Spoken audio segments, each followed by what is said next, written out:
la retraite, ou plus récemment sur les questions palestiniennes, c'est cette même main avariée, putride, qui cherche à dévorer les dernières cellules saines qui existent dans ce pays pour s'assurer que les ressources restent concentrées entre quelques mains au détriment du reste du peuple, soumis, exploité et pillé. Ce sont les mêmes oligarques qui agissent ici et là-bas et qui ont tout fait pour s'assurer que Macky Sall puisse continuer, soit directement, soit à travers son candidat, à agir.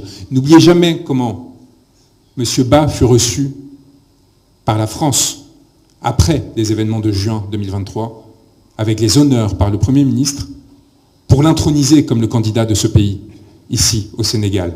N'oubliez jamais que la France, le gouvernement français, n'a jamais dit un mot, comme l'a rappelé Ousmane Sonko, pour condamner les violences qui étaient commises contre le peuple sénégalais. Le gouvernement français d'aujourd'hui était prêt à tout pour assurer la continuité qui lui préserve son influence sur ce territoire, y compris, comme on l'a vu avec l'affaire Karim Wade en janvier, intervenir et violer son propre droit pour essayer de favoriser des candidatures au détriment d'Ousmane Sonko et de Bassirou Diomaye Faye. Et donc à partir de là, l'idée que le droit serait autre chose qu'un instrument du politique me semble difficile à concevoir. Celui qui est en adversité à l'égard du pouvoir, et vous l'êtes encore aujourd'hui, parce que si vous avez réussi à faire libérer Ousmane Sonko et Bassirou Diomaye Faye, vous restez dans un système dominé par ceux qui, hier, vous réprimaient et aujourd'hui continuent encore de vous exploiter. Et ce système-là, sénégalais, reste inséré dans un système beaucoup plus large d'asservissement et d'exploitation, contre lequel il faudra encore des années pour achever cette troisième phase de décolonisation qui s'annonce non seulement au Sénégal, mais dans de nombreux pays d'Afrique, et plus généralement du Sud global. Et si je suis à vos côtés, c'est parce qu'en France, je me bats aux côtés des mêmes damnés de la terre qui souffrent comme vous de ce même système d'exploitation et qui sont utilisés comme des pions par ces mêmes personnes pour continuer à assurer leur prospérité contre toute évidence. Et cette solidarité-là, fondamentale entre peuples, ne sera jamais instrumentalisable par ceux qui, à un moment ou un autre, prétendront que Ousmane, comme ils l'ont fait, que Ousmane Sonko était un anti-français, qu'il était là pour s'attaquer à des gens, à des individus. Non, non, non. Ousmane Sonko est venu pour rendre sa souveraineté au peuple sénégalais et a aujourd'hui une responsabilité majeure au regard des sacrifices qui ont été faits pour le protéger, à l'engagement extraordinaire qu'ont eu les confrères et le peuple sénégalais pour s'assurer que cette mission soit menée à bien. Et il va avoir besoin de l'engagement de chacun face à la trahison qui partout affleure et qui à tout moment cherchera à le déstabiliser et à éviter la concrétisation de ce projet. Et donc à partir de là, la position qui est la mienne ici, qui est celle d'un serviteur. Moi qui ai eu la chance unique, à un moment donné, de porter la parole d'un homme qui incarnait la volonté d'un peuple et qui pour cela était réprimé, enfermé, mais aussi sali.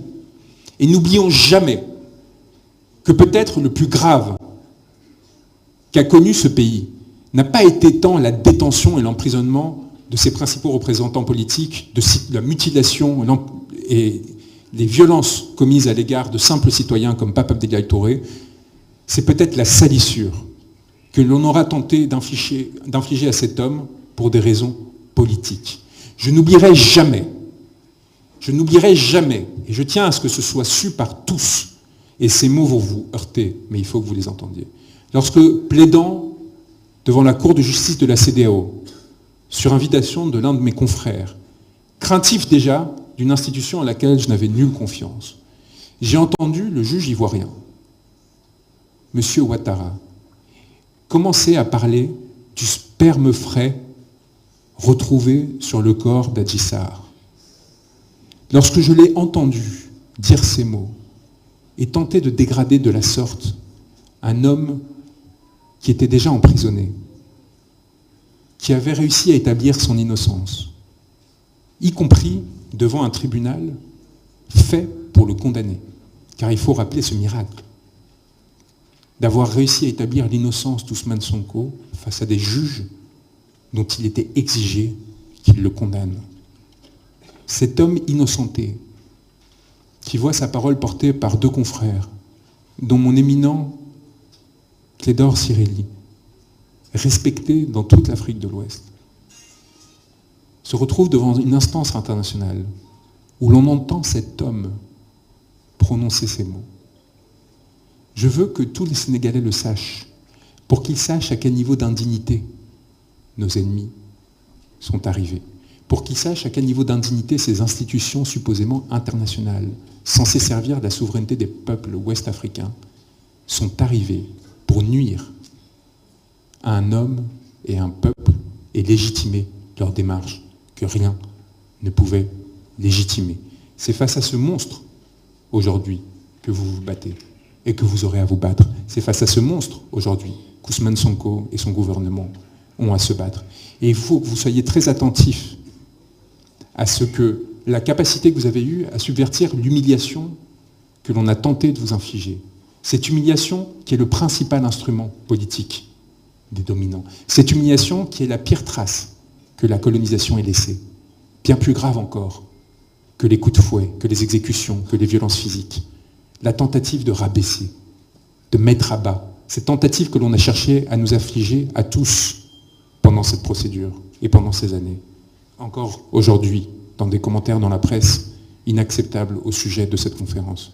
Cette humiliation, c'est l'arme que nous n'aurons jamais à utiliser, qui nous différenciera toujours d'eux, toujours, et contre laquelle nous aurons toujours à lutter. Et le politique, le sens du politique, consiste à renverser l'humiliation en la collectivisant. Parce que l'humiliation est un acte individuel.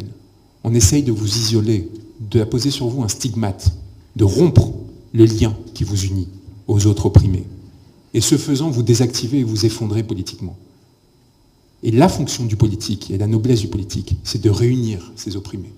C'est de réunir ces personnes que l'on a cherché à écraser, et c'est de les mettre devant la scène, après la victoire, pour leur dire « nous serons là pour vous protéger ». Nous avons tous, ici, à l'exception de mes deux confrères, été détenus.